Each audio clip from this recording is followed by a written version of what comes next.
Hola, buenos días muchachos. Buenos días. ¿De quién es este cuaderno? En la 419 quedó. 419, cuaderno. No tiene nombre. Vino temprano.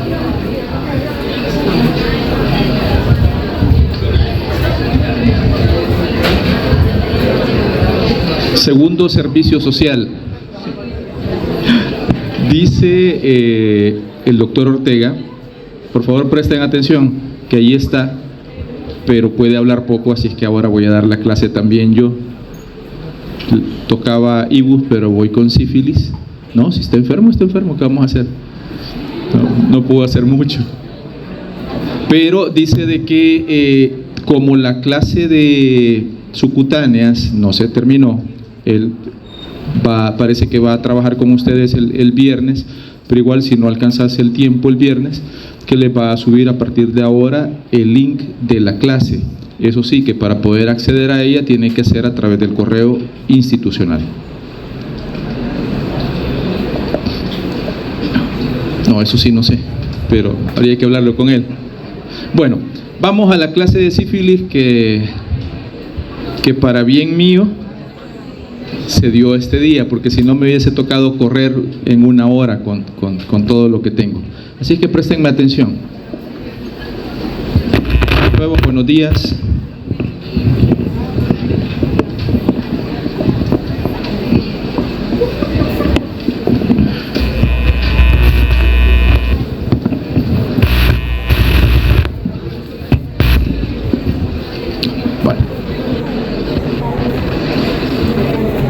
De sífilis podríamos decir, y vamos a decir mucho, pero resumiendo las cosas, por favor, están hablando mucho, quizás el examen les hizo no tan bien, pero están hablando bastante.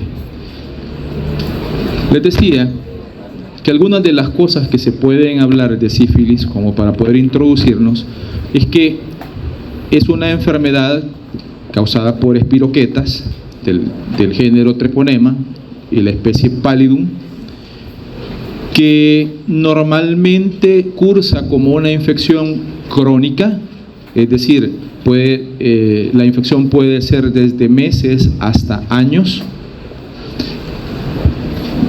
que la sífilis venérea, como se conoce, es exclusiva del humano, y aunque puede crecer el agente en animales de experimentación, la infección natural no la sufre. Por lo tanto, es propia del humano. Aunque hay múltiples formas de transmitir la sífilis, la principal es la transmisión sexual. Aunque acompañada de la transmisión sexual, la transmisión congénita es importantísima. Además de ello, la sífilis se presenta de múltiples formas. Cuando veamos la historia natural de la enfermedad, veremos que según el periodo y la evolución de la enfermedad se va manifestando de diferentes formas. Y vamos a intentar aprender a encontrarnos con cada una de esas formas. Por eso dice varias formas clínicas en el adulto y varias formas clínicas también en el recién nacido. Respecto del agente, el agente es Treponema pallidum, su especie Pallidum, es el único agente conocido de la sífilis de la que vamos a hablar este día. Treponemas son espiroquetas, son bacilos enrollados y por eso se le llama espiroquetas, son delgados, muy delgados, así que no me voy a mover mejor, tan así que a pesar de que tengan pared celular de gram negativos, no se tiñen, o bueno, sí se tiñen como gram negativas, es decir, se ven rosadas, pero son tan delgadas, son tan finas que no pueden ser observables o detectables al microscopio corriente. Por lo tanto, no es la forma de evidenciarlas la tinción de gram. Son muy móviles los treponemas y ese es parte de sus factores de virulencia, su movilidad. Además, el agente es muy sensible a casi cualquier cosa. El problema es que una vez entrando en el organismo tiene sus formas peculiares de sobrevivir. Por ejemplo, es sensible aún todavía, la mayoría de cepas, a penicilina. Sensible a los cambios de temperatura y temperaturas superiores a los 40 grados centígrados implican la muerte del microorganismo. Tan era así, en algún momento a las personas que sufrían sífilis se les hacía sufrir, claro, estamos hablando de la época arcaica, ¿verdad? Se les hacía sufrir de malaria, porque las altas temperaturas, es decir, las fiebres superiores a 40 grados que ocasionaba malaria, destruía o mataba al treponema. Entonces, cura extrema, muy extrema. ¿Alguien tiene sífilis? Bueno, malaria. Para un mal el otro peor. Hiciera falciparum todavía peor la cosa, ¿verdad? Entonces, insisto, temperaturas muy altas, arriba de los 40 o abajo de los 35, podrían destruir a la bacteria. Por eso es que los fomites no son tampoco tan importantes en la transmisión de la bacteria. No resiste a las condiciones ambientales, por ejemplo, a la luz, a la exposición solar, a la desecación, no resiste. Es muy sensible, insisto, es sensible al hipoclorito, a los detergentes, a los ácidos, a los álcalis, y por lo tanto, como les digo, realmente tiene pocos elementos para sobrevivir en condiciones ambientales fuera del humano.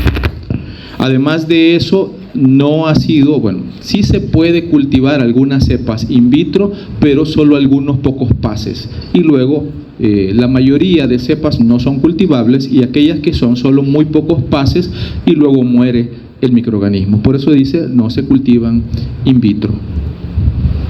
Respecto de, primero, los factores de patogenia y luego la patogenia de la sífilis, se puede decir, por ejemplo, que una vez penetra en el sitio de inoculación la bacteria, que normalmente lo hace en microabrasiones. ¿Se acuerdan lo que hablábamos de BPH? Microabrasiones, el virus penetra. Lo mismo sucede con la bacteria, en este caso treponema, penetra a través de microabrasiones o a través de la mucosa intacta. Se va abriendo paso gracias a su alta movilidad, pero luego cuando encuentra los tejidos adecuados, se une a través de estas proteínas, la TP0435. En el ambiente donde está unido empieza a producir algunos componentes que le permiten destruir el tejido que está contiguo. Por ejemplo, produce hialuronidasas y metaloproteínas. Entonces, en ambos casos destruyen tejido, el tejido conjuntivo, que le permite irse rodeando o haciendo su ambiente y evitando el sistema inmunológico. Además de eso, en el tejido subcutáneo se recubre, gracias a estas dos proteínas, la TP0751 y la TP0136, se reviste de laminina, y gracias a la TP0155 y TP0483 se reviste de fibronectina. Voy a abreviar esto, tengo que decirlo, pero me quedo con la idea para que no nos detengamos todavía en lo que no tenemos que detenernos, que en resumidas cuentas con esto, la bacteria se reviste de proteínas de la matriz extracelular. No pretendo preguntar qué proteínas utiliza la bacteria, eso era de la 1. Me interesa que se reviste de esas proteínas de la matriz extracelular, tanto de laminina como de fibronectina, y eso le hace pasar desapercibido ante el sistema inmune en los primeros momentos de la infección. Además de eso, la bacteria entra a la circulación sanguínea y linfática y se disemina, a pesar de que la lesión inicial va a ser siempre en el sitio de inoculación. Esto es importante. La bacteria se disemina en todo el organismo, y luego, más adelante, en la evolución de la enfermedad, aparecerán lesiones prácticamente en todo el cuerpo, o podrían aparecer lesiones potencialmente en todo el cuerpo. Por eso, la diseminación. Y también más adelante se va a ver que en ese ir y venir, en esa pelea que hay entre el microorganismo y el sistema inmune,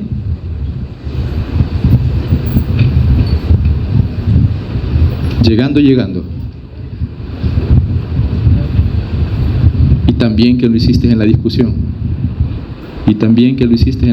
Te digo. Sí, a mí me duele más todavía, créelo. No es muy bueno. Entonces, honor a quien honor merece. Sí. Bueno, cierro paréntesis y sigo. Entonces les decía, en ese ir y venir del microorganismo con el sistema inmune empieza a destruir tejidos. Eso será más adelante en la historia natural de la enfermedad. El sistema inmune ocasionará daños en el tejido. Decime. Por la vía linfática y también por la vía hematógena, por ambas. Sí, por las dos se da la diseminación. Les decía, en ese ir y venir, el sistema inmune va a causar daño, pero también la bacteria va a establecer una infección crónica gracias a que, cuando menos, hay muchos antígenos, pero uno de sus antígenos, el TPRK, que es un antígeno de superficie de la pared celular de treponema, tiene una alta variabilidad antigénica. Y tan es así que el sistema inmune produce, por ejemplo, células y anticuerpos contra esta proteína, y de pronto hubo una variabilidad antigénica y esa proteína mutó. Por lo tanto, el sistema inmune le toca andar literalmente siguiendo a esta bacteria, y por eso establece una infección crónica, número uno. Y por eso las recidivas, es decir, las recurrencias de la enfermedad en algún momento de la vida, como lo vamos a ver también más adelante. Entonces, eso se debe a la alta variabilidad antigénica de estas proteínas de pared celular. ¿Puedo continuar? En los vasos sanguíneos establece lesiones que se llaman endarteritis, es decir, que causa la capa del endotelio vascular, exactamente. Y luego los sitios perivasculares se ven afectados gracias a la gran infiltración de células, sobre todo polimorfonucleares. En la piel hay hiperkeratosis y se manifiesta casi siempre en las lesiones, y como les decía, la bacteria, aunque no hay mucho escrito, no he encontrado tanto, sí produce invasión. Quiere decir que la bacteria no se desarrolla extracelularmente, sino que se desarrolla intracelularmente, solo que hay muy poco dato sobre en qué células y cómo es que se desarrolla esta invasión. Todavía hay muy pocos datos. En la medida en que se puede cultivar un microorganismo, es más fácil conocer algunos eventos relacionados con él. En tanto que se pueda cultivar menos, también es menos fácil conocer de él.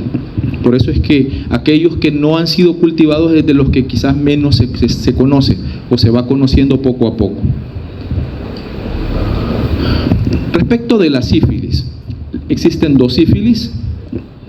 La sífilis adquirida, que es de transmisión horizontal, y la sífilis congénita, que es de transmisión vertical.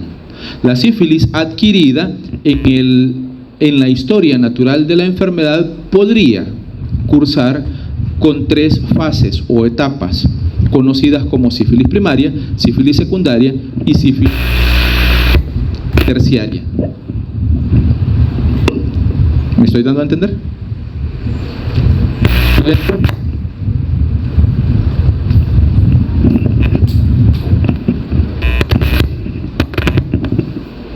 Me dijo el licenciado José que no hiciera esto, pero lo voy a terminar haciendo, porque cada vez que me muevo mucho, entonces... Esto es más o menos lo que pasa con el desarrollo de la sífilis.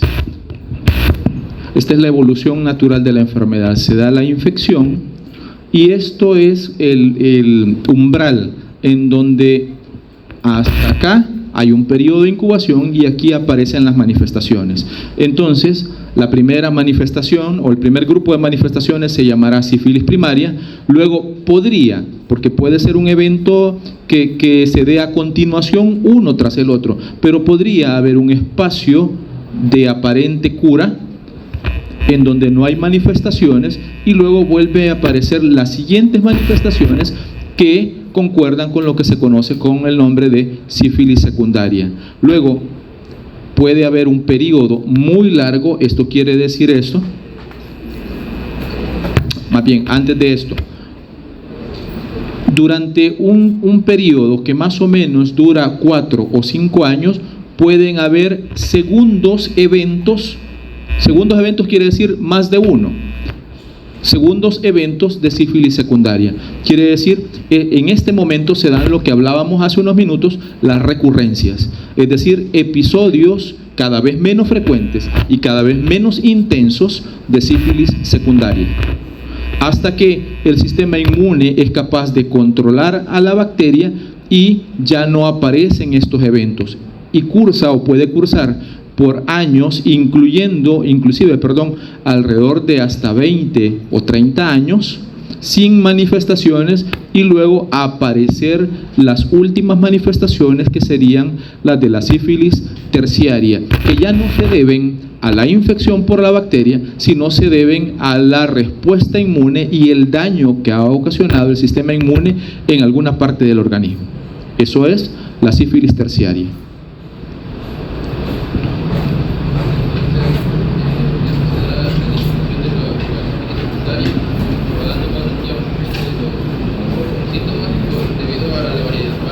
Variabilidad antigénica. No. Se da la secundaria. En este momento hay una interacción sistema inmune con la bacteria. Y en la medida en que se está dando esta interacción del sistema inmune con la bacteria, el sistema inmune en algún momento destruye a la mayoría de microorganismos, pero se da la variabilidad antigénica. Entonces quedaron unos pocos microorganismos y ellos son capaces de volver a desarrollar el episodio de sífilis secundaria. Como no son tantos, como son menos, entonces a pesar de que haya una sífilis secundaria, será menos fuerte y menos frecuente cada vez, hasta que ya no es posible el desarrollo de manifestaciones de la sífilis secundaria. Pasará mucho tiempo y posteriormente pueden o no aparecer las manifestaciones de la sífilis terciaria. Esto es cuando han pasado décadas. Exactamente, por ahí va la cosa. No, diga, primero acá y luego acá. No. La historia, la evolución natural de la enfermedad quiere decir, la enfermedad sin tratamiento puede cursar así: a sífilis primaria, cura espontáneamente, sin signos, sin síntomas; sífilis secundaria, cura espontáneamente, sin signos, sin síntomas. Aparecen varios episodios de sífilis secundaria, cada vez menos frecuentes, cada vez más espaciados uno del otro, y posteriormente allá, al final de la vida, literalmente al final de la vida, aparece un episodio de sífilis terciaria. ¿Sí entiende? ¿Se entiende? Ok, primero aquí y luego acá. Diga. De sífilis terciaria no, usualmente es un evento único. Lo que pasa es que en la sífilis terciaria literalmente son secuelas, son manifestaciones permanentes. No es que se dio un evento y ya, sino que una vez aparece puede conducir inclusive directamente a la muerte, o usted nunca se dio cuenta que tiene alguna lesión relacionada con sífilis terciaria, hasta que murió, hicieron autopsia y vieron que había esa situación. ¿Se entiende? No hay recurrencias de sífilis terciaria, en otras palabras. Diga. Claro, muy infecciosa. La terciaria no, la terciaria no es infecciosa. Primaria y secundaria son infecciosas. Cuando está tomando medicamento, va a haber un momento en donde el medicamento va a ser efectivo y ya dejará de ser infeccioso ese paciente. ¿Puedo continuar? ¿Más preguntas? Los escucho un poco intranquilos. ¿Qué les pasa? Mónica Marínez, ¿sucede algo? No, ok. Sífilis primaria. Normalmente es por contacto directo que se adquiere.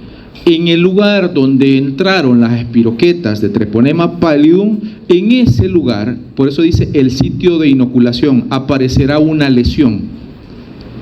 Ahí hay un microtrauma, la bacteria entró y empezó a multiplicarse.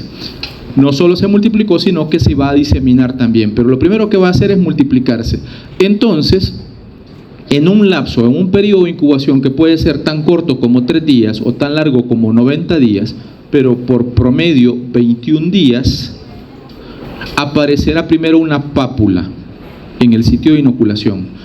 Esa pápula, acá. Esta pápula posteriormente se erosiona y al erosionarse se convierte en una úlcera.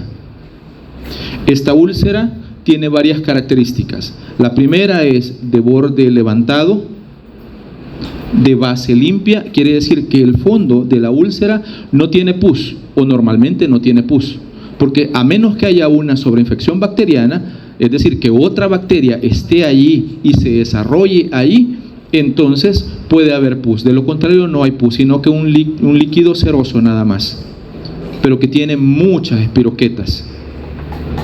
Es indoloro. Entonces, yendo más, una úlcera de bordes levantados, de base limpia, indolora. Si la persona nunca se ve sus genitales, nunca sabrá que tuvo la lesión. Puede ser tan así. Y vamos a ver a dónde se presenta y por lo tanto que es posible eso. Además del chancro, que así se conoce, chancro sifilítico, así se conoce la lesión primaria, esa úlcera, también hay linfadenopatía regional. Usualmente la linfadenopatía regional es unilateral y también es indolora. O sea, si la lesión es en genitales, entonces habrá afección de los ganglios inguinales, por ejemplo. ¿Se entiende? Ok, esa es la lesión primaria. Y los sitios más frecuentes donde aparece esa lesión, me faltaba un dato, usualmente es única. Usualmente es única. Digo usualmente, no digo siempre. Usualmente es única. Y en los hombres es más común en el cuerpo del pene, en el surco balano prepucial o en el glande. En las mujeres es más frecuente en labios menores, labios mayores y en la región perineal. En hombres o mujeres puede ser también frecuente en la región perianal o en la boca, en cualquier parte de la boca. Recuerdan que vimos en la faringitis bacteriana que sífilis podría estar asociada y bueno, la sífilis secundaria típicamente, pero también sífilis primaria, si por ejemplo habían relaciones orogenitales, entonces es posible adquirir la infección primaria en alguna parte de la boca, en este caso en la lengua. Y pueden haber otras diferentes partes, por ejemplo la nariz. ¿Qué andaba haciendo la nariz? ¿Quién sabe? La barbilla, los labios, los dedos. Y aquí esta me llamó la atención, vean, porque lo usual no es eso. Pero aquí son 2 lesiones, no una, sino 2. ¿Por qué? Porque en personas, sobre todo inmunosuprimidas, a la cabeza, aquellos que tienen VIH, podrían tener múltiples lesiones de sífilis. En resumidas cuentas, con esto termino esta idea de la sífilis primaria. Escúchenlo así, porque aún eso que se vea de libro, esa lesión, depende de la interacción del sistema inmune con el organismo. Cuando la persona ya se infectó varias veces, posiblemente las lesiones ya no sean tan características, ya sean menos características. Y claro, hay personas que tienen conductas de riesgo que fácilmente se pueden infectar más de una vez. Entonces, si eso pasara, esto sí es mandatorio, cualquier lesión en genitales, en lo primero que van a pensar es sífilis.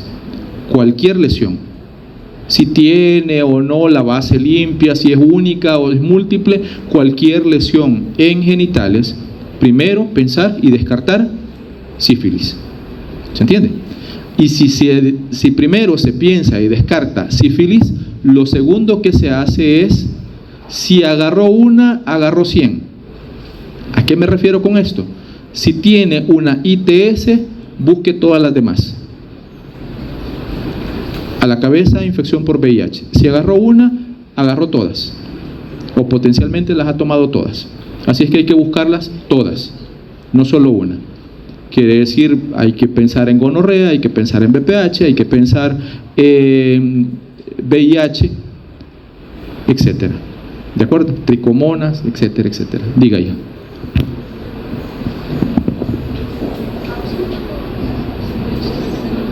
Las lesiones son indoloras. Todas.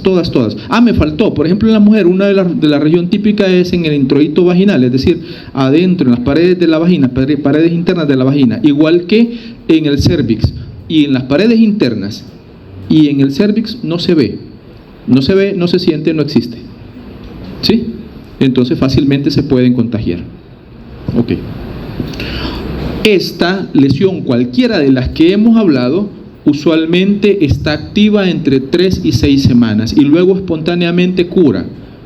Pueda que se dé un traslape del inicio de sífilis secundario con la finalización de sífilis primaria, pero usualmente no se da eso. Hay un tiempo en donde curó, ya no se preocupa el paciente porque como curó, asunto arreglado, pero no, puede venir la sífilis secundaria. Puede haber un periodo de latencia, es decir, en donde no hay manifestaciones, pero sí continúa infectado, entre 1 y 3 meses. Pero fácilmente podría, como les digo, traslaparse la lesión inicial con el aparecimiento de la sífilis secundaria. ¿Por qué se caracteriza esta sífilis secundaria? Porque existe una diseminación generalizada de la bacteria. Está prácticamente en todas partes, pero las manifestaciones más evidentes se ven en piel y mucosas. ¿Cómo se ven en piel y mucosas? Usualmente como una erupción mucocutánea. A esta altura, en la sífilis secundaria, a la sífilis secundaria se le conoció por muchos años como la gran simuladora. ¿Por qué el nombre de la gran simuladora? Porque en algún momento y algunas de sus características eran muy parecidas a otras enfermedades, que parecía faringitis, que parecía fiebre tifoidea, que parece, etcétera, etcétera. Parecen muchas cosas, parecen muchas enfermedades. Así se le llama a la sífilis secundaria, la gran simuladora, por esa amplitud de manifestaciones que pueden parecerse a casi cualquiera. ¿Qué se da? A manifestaciones en piel, síndrome pseudogripal, es decir, malestar general, anorexia, cefalea, todo eso que tiene que ver con el síndrome pseudogripal, adenopatías generalizadas, esto es importantísimo y que hasta podría parecerse, por ejemplo, a una mononucleosis infecciosa, y fiebre, usualmente esta es fiebre baja o febrículas, no es una fiebre alta. Teniendo en consideración esto, también hay que pensar que casi cualquier órgano puede infectarse y desarrollar manifestaciones de sífilis secundaria. Por ejemplo, puede haber meningitis aséptica por sífilis, puede haber glomerulonefritis por sífilis, hepatitis por sífilis, etcétera, etcétera, dependiendo de la interacción del hospedero con la bacteria. Pero como lo que es más evidente es las manifestaciones mucocutáneas, las lesiones mucocutáneas. Entonces, de las primeras que tenemos son las lesiones que aparecen normalmente en tronco y en miembros superiores, sobre todo en las partes, ¿cómo se llama? Proximales. Es decir, proximales al tronco de los miembros inferiores y proximales al tronco también de los miembros superiores. Normalmente son lesiones simétricas, bilaterales y en donde más frecuentemente aparecen en el tronco. Sobre todo, primero pueden aparecer en el tórax, que son estas máculas que se ven como rosáceas. Y de hecho el término que se utiliza para ellos es roceola sifilítica, que se parece mucho al de las roceolas en el caso de la fiebre tifoidea. Por eso podría ser una o la otra la manifestación. Ojo, que estas son pápulas eritematosas y que tienen muchos treponemas. Estos podrían ulcerar, y cuando ulceran todavía son más infecciosas, porque la persona tiene gran cantidad de úlceras, y esas úlceras, que son pequeñas, tienen tendencia a tener líquido, a ser cerosas, y en ese líquido hay muchas treponemas. También, luego, algunas pueden progresar de máculas a pápulas y de pápulas a pústulas. Aquí no hay vesícula, por lo tanto no podría considerarse, cuando menos no verse como tal, como si fuese una varicela. No hay vesícula. Sí hay máculas, sí hay pápulas, y de las pápulas directamente se desarrollan como pústulas, y que van a ver este tipo de lesiones. Lo segundo es que hay muchas enfermedades que respetan palmas y plantas, palmas de las manos y plantas de los pies. Sífilis secundaria no lo hace. Las lesiones aparecen en las plantas de los pies y en las palmas de las manos, y esto es como casi característico de que esta es sífilis.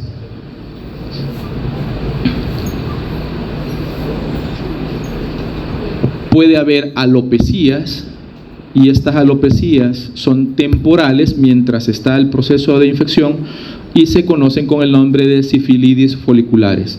Estas pérdidas de pelo que son temporales. Casi lo último en relación a esto es que en las zonas húmedas de la piel, en donde hay más fricción, que se conoce como áreas de intertrigos, como por ejemplo los pliegues interdigitales, las axilas, la ingle, la zona perineal, pueden aparecer primero estas pápulas que luego van a aumentar de tamaño, y al aumentar de tamaño coalescen, es decir, se unen una con la otra, forman una sola pápula y se conocen con el nombre de condilomas planos. Vean, en la región perineal, perianal, en las axilas. En las regiones húmedas de la piel aparecerán algo que se parece a las pápulas, solo que estas pápulas tienen tendencia a aumentar de tamaño, a coalescer y luego también a erosionarse. Por eso les digo, se conocen con el nombre de placas húmedas. Condilomas planos. Luego, si aparecen en la mucosa, sobre todo en la boca, pero pueden aparecer en otras partes, estas, que son estas mismas lesiones, se conocen como los parches mucosos, pero también con el nombre de placas. Lo típico es en la comisura de la boca, en la lengua, en el paladar y también en algunas regiones genitales. Las placas mucosas son típicas de la sífilis secundaria. Solo para hacer una comparación, en el caso de BPH es condilomas acuminados, en el caso de sífilis secundaria es condilomas planos. ¿Se entiende? Ok. Sífilis primaria, puede haber latencia, sífilis secundaria, y luego viene un evento que se conoce como sífilis en etapa de latencia. La latencia significa que no hay sintomatología, pero la persona no está curada. Normalmente, en algún momento, ya lo vamos a ver en cuál, pero en algún momento esa persona está experimentando bacteriemias, es decir, paso frecuente de la bacteria por sangre. Y durante mucho de la latencia, tanto como para otros individuos, en el caso de la sífilis adquirida, como para la sífilis congénita, es transmisible. ¿Cómo lo voy a decir de otra manera? Una mujer con sífilis latente puede transmitir a su pareja la infección, pero también puede transmitirla a su descendencia. ¿Se entiende? En otras palabras, la latencia o la sífilis en etapa de latencia es transmisible. Sobre todo, ¿en qué momento? Ahora sí, en la sífilis temprana, en la latencia temprana, que puede ser entre 1 y 4 años, habrán múltiples recidivas, quiere decir varios episodios de sífilis secundaria, lo que habíamos dicho, cada vez menos frecuentes, cada vez menos intensos. En este momento es cuando más transmisible es hacia otras personas, pero también más transmisible es hacia su descendencia, hacia el feto, entre los primeros 4 años de la latencia. Luego viene la latencia tardía, en donde habrá un estado inmunitario que estará gobernando la situación del individuo y que va a limitar el número de espiroquetas posibles que estén circulando en sangre. Ya no es transmisible hacia otro individuo de forma horizontal, pero sí puede ser todavía transmisible hacia el feto.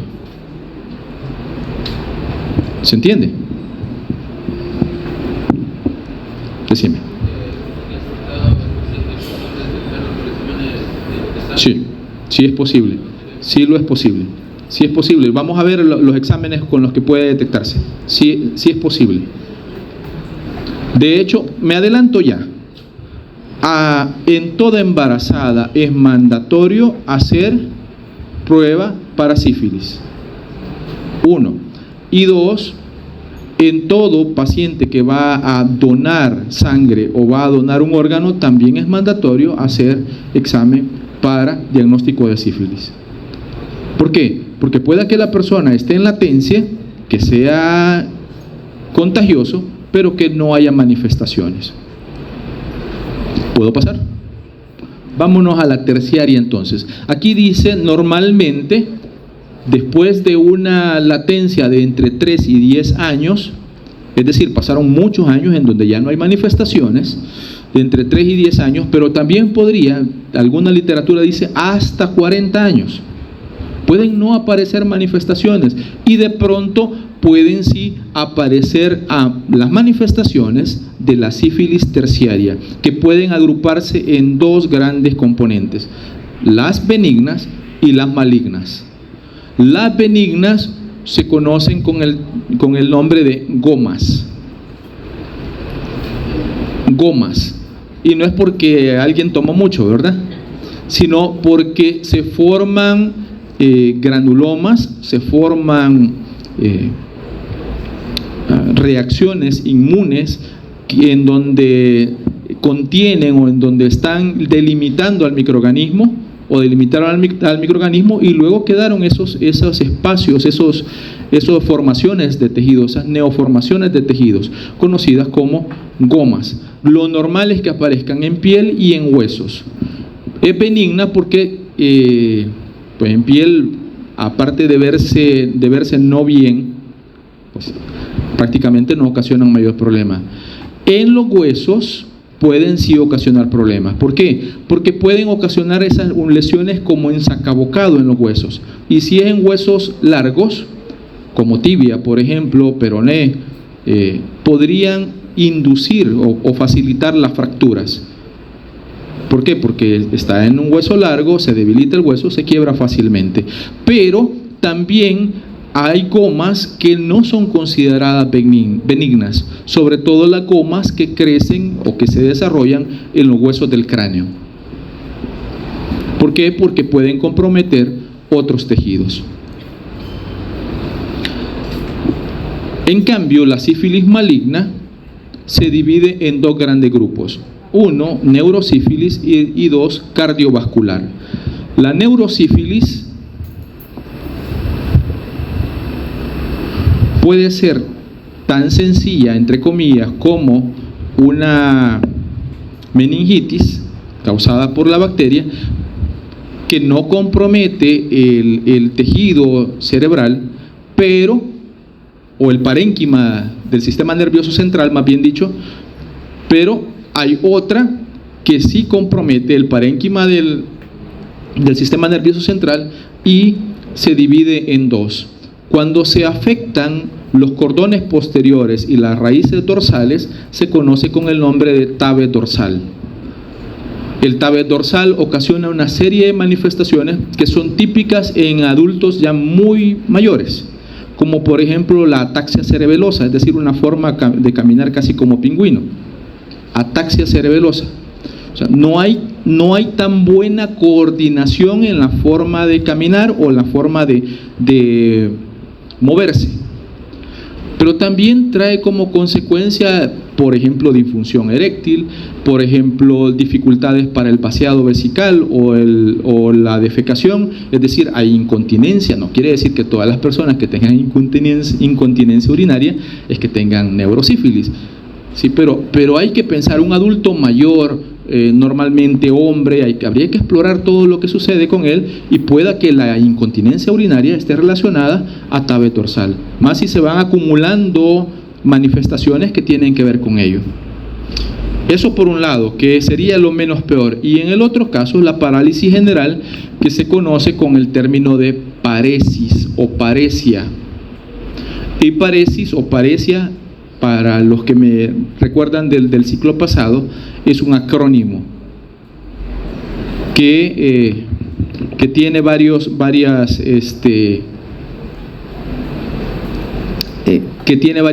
definiciones de por medio. Por ejemplo, la P es de pensamiento, la A de afecto, la R de reflejos, la E de ojos, la S de sensorio o las sensaciones, la I de intelecto y la S de habla. Quiere decir que todos estos eventos se ven comprometidos en la persona. En otras palabras, poco a poco va perdiendo sus capacidades, va perdiendo o va olvidando las cosas. No necesariamente es Alzheimer, sino que va olvidando su pasado lejano, olvida dónde dejó las cosas. Eso nos pasa a todos, inclusive, y no es que tenga sífilis, digo yo. Entonces, si cara vemos, con sífilis no sabemos. Dificultades en la visión, dificultades auditivas, etcétera, etcétera. Todo eso va creciendo, va aumentando hasta que luego viene el coma y finalmente la muerte. Esto no decrece, por eso decía, son eventos únicos, aparecen y son de sífilis terciaria. ¿Se entendió? Ahora sí, ¿hay dudas hasta el momento? En el caso de la cardiovascular, en la cardiovascular sobre todo suceden daños o lesiones en la vasa vasorum de los grandes vasos, sobre todo en las grandes arterias, y se dan lesiones líticas de esta región, y por lo tanto se reblandece la pared del gran vaso. Al reblandecerlo se forman verdaderas burbujas. ¿Cómo se llaman estas burbujas? ¿Saben cómo se llaman? Aneurismas. Entonces, claro, cuando la persona tiene un ejercicio intenso, por ejemplo, estos grandes vasos están expuestos a altas tensiones, y en algún momento, si existe una debilidad, una zona de debilidad en una de estas arterias, se rompe y viene un sangramiento masivo, y la persona murió desangrada. No se notó, posiblemente ni pudo levantarse en la noche, y era porque un aneurisma fue roto. Usualmente el más común es un aneurisma aórtico en la aorta ascendente.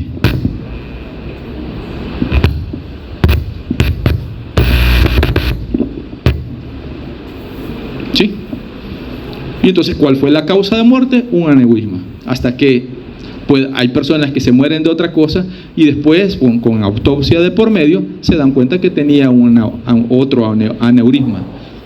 Y por eso digo, no siempre saben que tenían sífilis terciaria hasta que ya fallecieron. Muy bien, aquí tenemos los casos de las gomas en paladar, gomas en huesos largos, en huesos del cráneo, en el escroto, vean, en piel. Estas son múltiples gomas. Y bueno, vámonos a sífilis congénita. ¿Hay dudas hasta el momento? ¿Puedo continuar? ¿Los estoy aburriendo? No como BPH, que siento que se me dormían más en la otra que en esta. Bueno, las dos me gustan, así es que no hay problema. Me refiero a las dos clases. La sífilis congénita es importante que hasta que se ha formado la placenta puede transmitirlo la madre al feto. Antes no. Por eso es que no puede ser transmitida sino hasta después del primer trimestre. De hecho, del cuarto mes en adelante es muchísimo más fácil la transmisión vertical de la sífilis. Atraviesa la placenta y va a ocasionar enfermedad usualmente grave. Entre más temprano sea la adquisición de la sífilis, posiblemente más graves sean los efectos, que podrían llegar, inclusive, no lo dice aquí, pero más adelante sí lo dice, a el aborto espontáneo o mortinato. ¿Sí lo dice? Sí, aborto desde aborto a sífilis congénita. Esa es la variedad de... Es que a veces lo veo, pero como yo estoy en mi propio cassette interno, como que no lo lea. Solo me sirve para recordar por dónde tengo que ir. Luego, la sífilis congénita podrá presentarse como manifestaciones tempranas, como manifestaciones tardías o como estigmas residuales de sífilis. Si queremos hacer una comparación con sífilis adquirida, entonces las tempranas estarían en concordancia con una sífilis secundaria, porque es una infección generalizada. Las tardías estarían en concordancia con la sífilis terciaria. Y los estigmas residuales son marcas, son lesiones permanentes que ya no se deben a la presencia de la bacteria, sino posiblemente los daños que surgieron en algún momento de la vida y que la persona o el feto sobrevivió a ellos.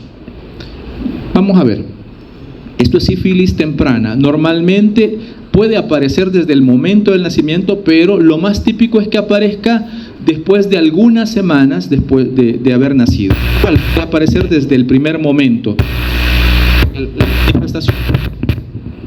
Algunas manifestaciones típicas de la sífilis temprana inicia con rinitis, es decir, hay secreción nasal profusa. Luego puede haber estas lesiones en piel, las que habíamos hablado, que son o concuerdan con la sífilis secundaria, ¿recuerdan? Porque es una infección generalizada, hepatoesplenomegalia, y podría verse la piel como descamada. En este caso es un mortinato, pero bueno, podría parecerse en algún momento a el síndrome de piel escaldada que ocasiona Staphylococcus aureus. Pero estamos hablando en recién nacidos. Y estamos hablando de esa serie de manifestaciones también en piel que pueden darse. No solo esa de la forma ampollosa de verse en las lesiones, sino también el resto de manifestaciones en piel. En cambio, esto puede ser antes, normalmente las primeras semanas de vida. Transcurridos 2 años pueden aparecer las manifestaciones de sífilis congénita. Esa sería sífilis congénita tardía, es decir, son lesiones permanentes ya, como por ejemplo algunas que no se notan mientras está el desarrollo evolutivo del niño hasta que ya se necesita saber si funciona o no. De ahí, el niño no puede hablar. ¿Por qué no puede hablar? Porque tiene sordera. Entonces se le detecta que hay dificultades para poder hablar porque no escucha. Entonces se identifica sordera. Sordera relacionada con sífilis, sífilis tardía, sífilis congénita tardía. Luego, queratitis intersticial. Por lo tanto, el niño tiene o ceguera o dificultad para ver. Neurosífilis, con algunas manifestaciones de las que habíamos hablado relacionadas con la neurosífilis. O lesiones cardiovasculares. Por eso les digo que esta, me refiero a la sífilis tardía, es congruente con la sífilis terciaria, porque las manifestaciones ya no son relacionadas con la presencia de la bacteria, sino con los daños ocasionados a raíz de ella. O artritis también, que en niños es muy común la artritis. Y el niño no puede caminar, y no puede caminar porque tiene artritis. Un niño tan pequeño, ¿cómo va a tener artritis? Bueno, tuvo sífilis congénita. Eso es la tardía. Y luego vienen los estigmas residuales, que es lo que queda, las lesiones que quedan posterior a haber padecido y sobrevivido a la sífilis. Estas son manifestaciones de por vida. Por ejemplo, tibias en sable. 2, nariz en silla de montar, por la destrucción del tabique nasal. 3, los dientes de Hutchinson, que son los incisivos que tienen estas muescas.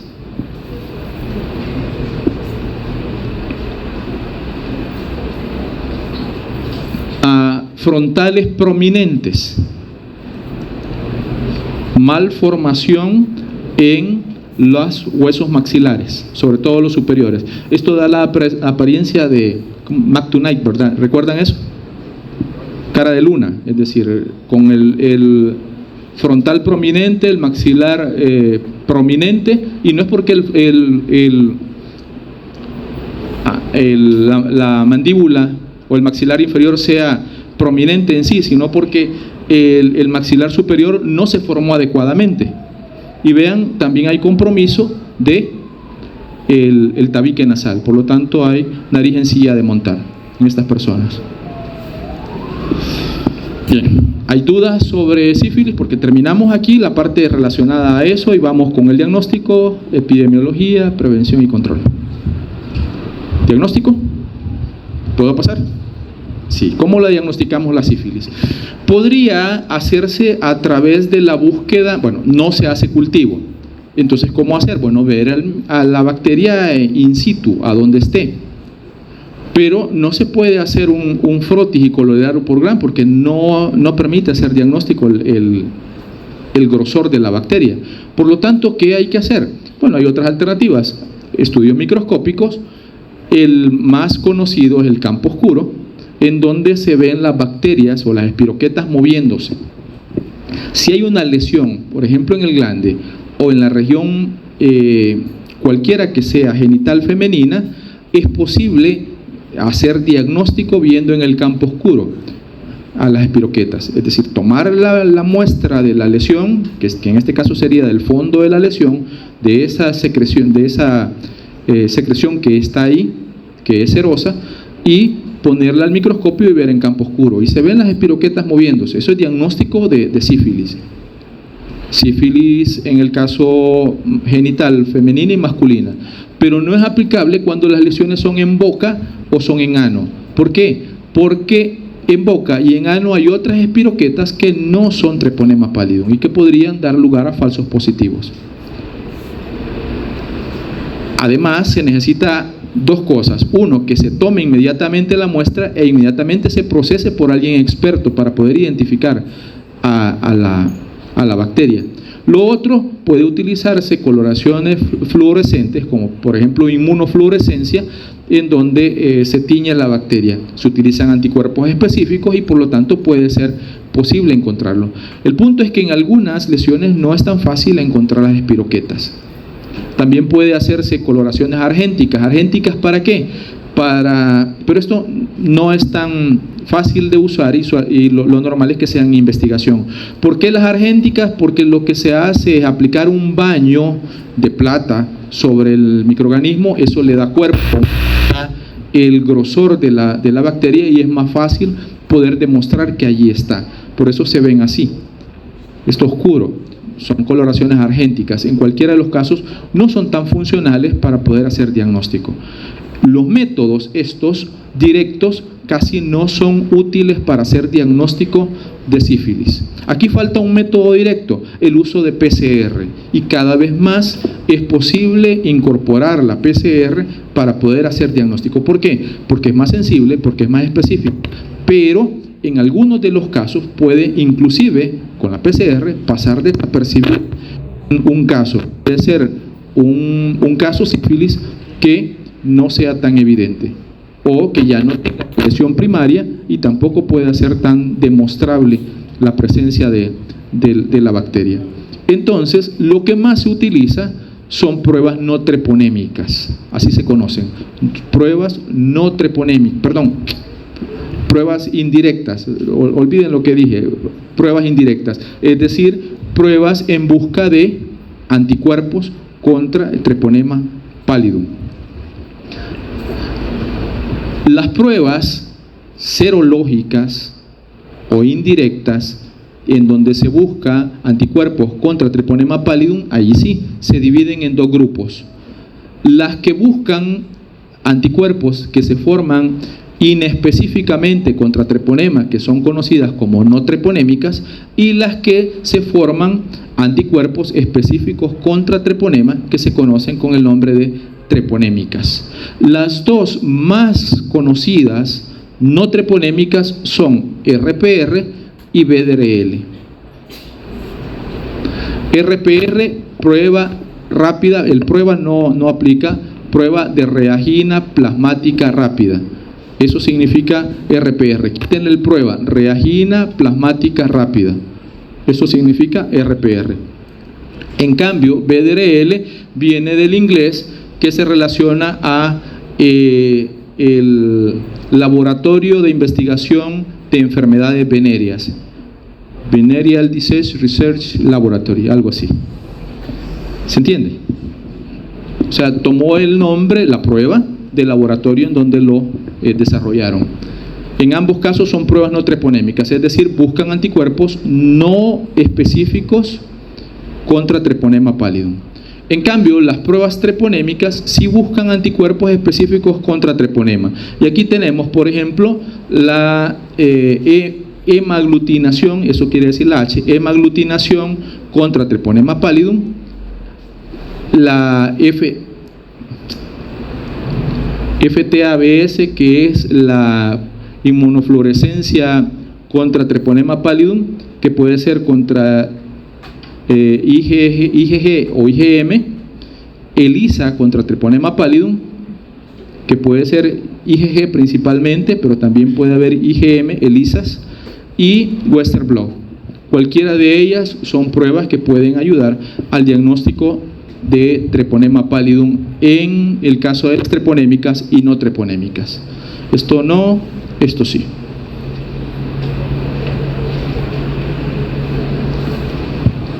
Anticuerpos fluorescentes absorbidos contra treponema pallidum, eso es FTABS, microhemaglutinación contra treponema, hemaglutinación contra treponema, inmovilización del treponema. Estos son pruebas treponémicas abajo, no treponémicas arriba. Estas son microhemaglutinación, hemaglutinación, esta inmunofluorescencia o FTABS, y estas son RPR. Posiblemente las hagamos con ustedes en el laboratorio. Estas de acá. Este es el comportamiento serológico y lo que nos ayuda con el diagnóstico de treponema. Las pruebas treponémicas tienen algunas utilidades, pero también tienen algunas falencias. La utilidad es que muchísimo antes que otras pruebas, inclusive que las treponémicas, pueden ser detectados anticuerpos contra treponema. La desventaja es que una vez positivo, siempre positivo. Quiere decir que no se puede establecer nuevas infecciones, no se puede establecer situaciones relacionadas al tratamiento, no se puede establecer que está respondiendo al tratamiento esa persona, sino que todo el tiempo están altas o dan resultados positivos y toda la vida va a ser positivo. Por lo tanto, no se puede ayudar en un diagnóstico certero en el momento de decir se trata de una infección por sífilis. Tendría que cotejarlo con una prueba no treponémica. Entonces vemos acá, más o menos a las 2 semanas de iniciada la infección tendríamos el ascenso de las IgM y a las 4 semanas más o menos el ascenso de las pruebas treponémicas. En este caso, si hay tratamiento, habrá un pico de anticuerpos y luego con el tratamiento descenderán esos anticuerpos, los títulos de esos anticuerpos. En cambio, si no hay tratamiento, se mantendrán relativamente altos. Entonces, esta pauta, este espacio, permite orientar que en efecto se pueda evaluar el tratamiento con treponema. Aparte de hacer diagnóstico, se puede evaluar el tratamiento. Esto parece vaciloscopía, ¿verdad? ¿Sí? Más o menos así. En cambio, FTABS y la hemaglutinación contra treponema pallidum, una vez son positivas, se mantienen positivas durante toda la vida. Lo normal es que si una prueba treponémica, que es la primera, el screening o la de cribado o de tamizaje, se realiza y sale reactiva, tiene que cotejarse con una prueba treponémica. Si ambas están reactivas, entonces se da diagnóstico de sífilis. Si hay manifestaciones, si hay una prueba no treponémica reactiva, entonces hay diagnóstico de sífilis. ¿En qué casos podría ser útil, por ejemplo, las pruebas treponémicas? Útiles especialmente por su positividad, para poder determinar casos de sífilis terciaria. ¿Por qué? Porque en sífilis terciaria las pruebas treponémicas usualmente estarán o negativas, no reactivas, es lo propio, o con un reactivo muy bajo, es decir, con títulos muy bajos. Pero el FTABS o la inmovilización del treponema o la hemaglutinación, que son pruebas treponémicas, o la ELISA o Western blot van a estar positivas y a ustedes les harán diagnóstico de sífilis terciaria, lo que están viendo las manifestaciones más estas pruebas. Creo que esto responde a la pregunta que hacías hace unos minutos, ¿verdad? Muy bien. ¿Hay dudas en relación a lo que hemos hablado? Las pruebas treponémicas son importantes, pero para cribado y para evaluar el tratamiento son también importantes las no treponémicas. Tienen una prueba no treponémica reactiva, hay que siempre hacer una prueba treponémica para confirmar. Hay otro dato, no todas las pruebas treponémicas se pueden utilizar, por ejemplo, en líquido cefalorraquídeo para evaluar neurosífilis. Hay una, el BDRL, que sí se puede utilizar muy frecuentemente para evaluar neurosífilis. Por lo tanto, es una ventaja que también tiene, en este caso, el BDRL. Respecto de la epidemiología, ya casi terminando, la distribución de la sífilis es mundial, se supone que hay más o menos alrededor de 12 millones de casos nuevos al año. Los individuos que más frecuentemente adquieren sífilis están entre los 15 y los 34 años, esto es sífilis adquirida, y especialmente hay grupos de poblaciones en riesgo. Esto se mueve muy dinámicamente. muy dinámicamente. Me voy a mover un momento y luego regreso. Acá. Vean, esto es una historia de más o menos 5 años, un poquito más de 5 años y sigue ascendiendo. De 2010 a 2016. Hombres heterosexuales, mujeres heterosexuales, vean la frecuencia. Y hombres que tienen sexo con hombres, vean la tendencia a aumentar. Más o menos, dependiendo de quiénes pueden ser hombres heterosexuales y hombres que tienen sexo con hombres, entre 1 y 27% de los casos. En cambio, en el caso de las mujeres transexuales, entre el 0.5 y el 14%. Entonces, lo que quiero decir es que esto es muy dinámico. En algún momento eran prostitutas mujeres que sexo servidoras. Hay diferentes nombres para esto y a mí me cuesta no atenuar las cosas, pero bueno, ustedes me entienden, ojalá me entiendan, pero bueno, eso. Y claro, sus respectivos clientes. Antes era muy típico, eran los marinos, en los puertos habían prostíbulos, entonces marinos igual, las sexo servidoras eran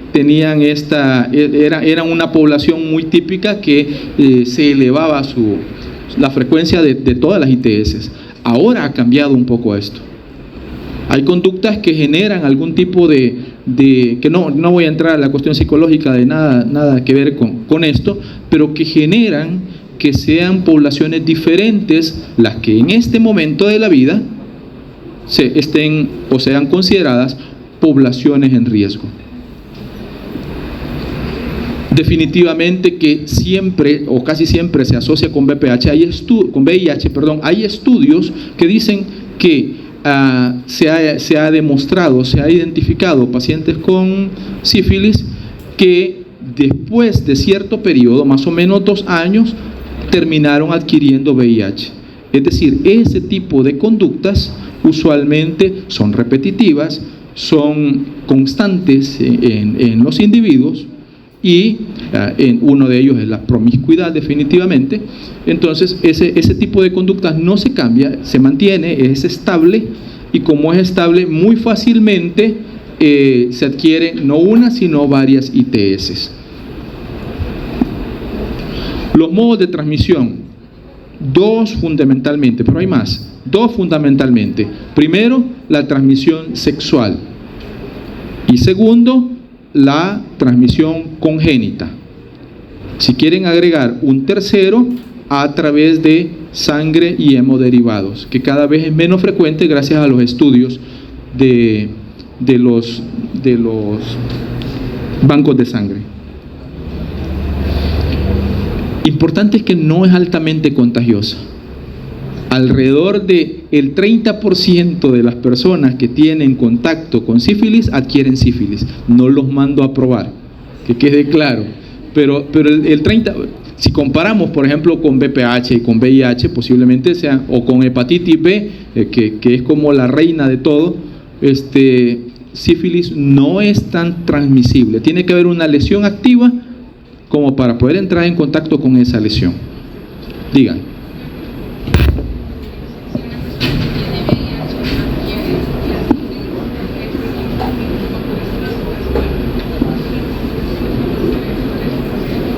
Depende en qué momento de la vida tenga o adquiera. Vean, ahora que existe el tratamiento antirretroviral, una persona que vive con VIH es casi normal. Y eso es una sensación que hace rum, rum, rum en nuestra cabeza. ¿Por qué le voy a decir esto? Porque antes tener diagnóstico de VIH positivo significaba casi una sentencia de muerte sobre nuestra frente. A esta altura se sobrevive con VIH. Hay personas que tienen décadas ya viviendo con VIH y eso le ha bajado la percepción de riesgo al VIH. Muy pocas personas llegan o se conoce que se encuentren en un nivel de VIH-Sida. No avanzado, porque ese término no existe, es VIH-Sida. Entonces, muy pocas personas, y a raíz de eso muy pocas podrían desarrollar manifestaciones más severas de sífilis, que sí puede pasar. Lo importante es que si adquiere una, pueda adquirir la otra. Sí, diga ya.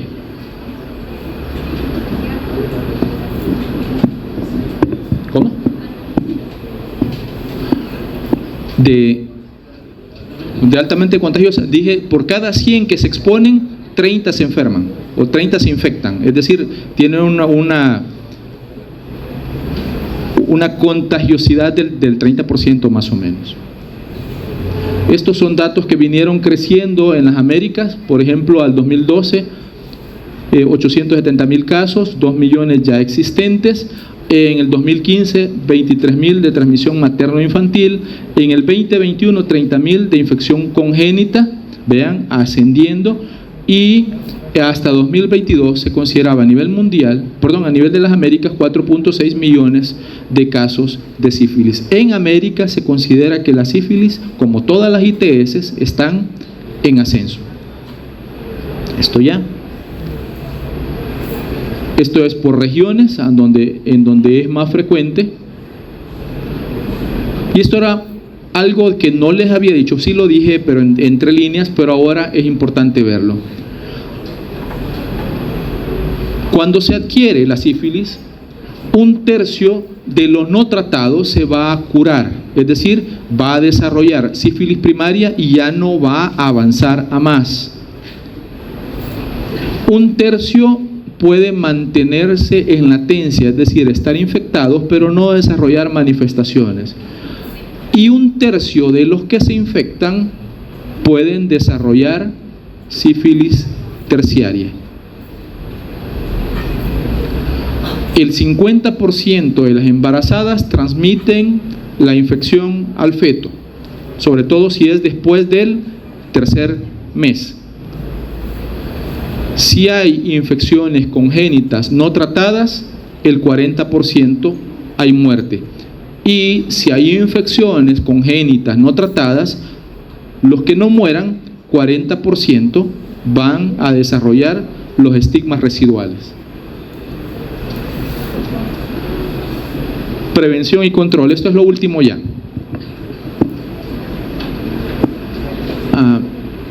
¿Cómo se previene? Disminuyendo el número de casos y contagios, es decir, ir y buscar, por ejemplo, en prostíbulos, por ejemplo, en cuarteles, por ejemplo, en diferentes lugares, los casos de sífilis. Educación sexual, el uso del condón siempre y cuando las lesiones sean genitales, porque si están fuera de genitales o están en la región que no protege el condón, entonces definitivamente no habrá protección tampoco. Pruebas serológicas, esto es importantísimo. ¿A quienes sí o sí debe hacérseles pruebas serológicas? A las mujeres embarazadas, evitando ¿qué? Sífilis congénita, exactamente. A los donantes de sangre y de órganos, evitando que estando en latencia puedan transmitir la sífilis, que en este caso sería sífilis adquirida. Entonces, ¿en quién es mandatorio hacer las pruebas? No en las poblaciones de riesgo, sino en poblaciones que potencialmente puedan transmitir la sífilis, que en este caso son embarazadas y donantes tanto de sangre como de órganos. No hay vacunas, y lo que he dicho repetidamente durante la clase, si existe una, hay varias. Si encontraron VPH, busquen sífilis. Si encontraron VIH, busquen sífilis. Si encontraron sífilis, busquen lo demás. Muchachos, gracias. Buen día.